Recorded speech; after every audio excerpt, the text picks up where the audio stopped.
এনসিপির উপদেষ্টাদের পরামর্শে, মানে আসিফ মাহমুদ এবং মাহফুজ আলমের পরামর্শে নির্বাচন কমিশন ঘেরাও করতে গেছে। এই খবর ডক্টর মোহাম্মদ ইউনূস স্যার জেনে গিয়েছেন। এই কারণে তিনি বলেছেন যে তোমরাই তো অন্যান্য দল সংগঠনের আন্দোলনের পথ দেখিয়ে দিয়েছ, তোমরা যমুনা ঘেরাও করেছ, এরপরে বাকিরা যমুনা ঘেরাও করতে এসেছে।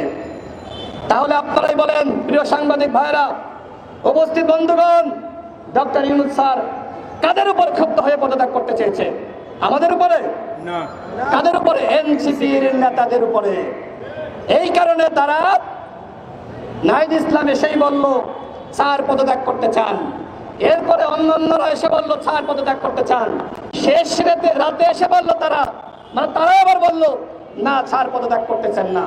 এই যে পদত্যাগের নামে নাটক করা হলো, এই নাটক কেন করা হলো আমরা সেই প্রশ্ন করতে চাই। আমরা তো শুরু থেকেই বলেছি ডক্টর মোহাম্মদ ইউনূস স্যার পদত্যাগ করবেন না।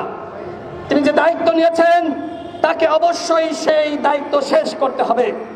দায়িত্ব শেষ করার আগে তিনি পদত্যাগ করতে চাইলেও আমরা তাকে পদত্যাগ করতে দিব না। তার উপরে আমাদের আস্থা বিশ্বাস রয়েছে, তাকে আমরা সেই দায়িত্ব দিয়েছি। তিনি বাংলাদেশের সম্পদ, তিনি 18 কোটি মানুষের নেতা। ইউনূস স্যার আপনাকে আমরা ছাড়ব না, আপনাকে আমরা পদত্যাগ করতে দিব না। আপনারা যারা উপদেষ্টা পরিষদে অন্যান্যরা রয়েছেন তাদেরকে বলবো আপনারা ভালো হয়ে যান। আপনারা কোটিবাজি করছেন, ডক্টর মোহাম্মদ ইউনূস স্যারকে নির্বাচন নিয়ে বিভ্রান্ত করছেন। এই যে এত সংস্কার, এগুলো কেন? একটি অবাধ সুষ্ঠু নিরপেক্ষ নির্বাচনের জন্য। বাংলাদেশে শেখ হাসিনা নির্বাচনী ব্যবস্থা ধ্বংস করে দিয়েছিল।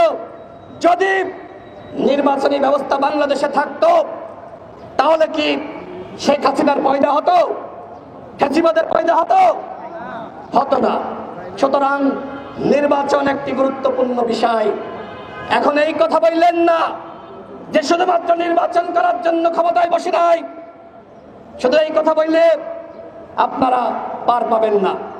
আমরাও রাষ্ট্র সংস্কার চাই, কিন্তু পারেন নাই।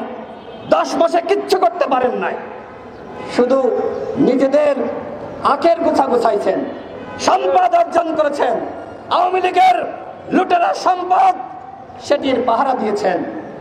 আওয়ামী লীগকে তো নিষিদ্ধ করার দাবিতে আমরাই গণ অধিকার পরিষদ 64 জেলায় ডিসির মাধ্যমে প্রধান উপদেষ্টা বরাবর স্মারকলিপি দিয়েছি।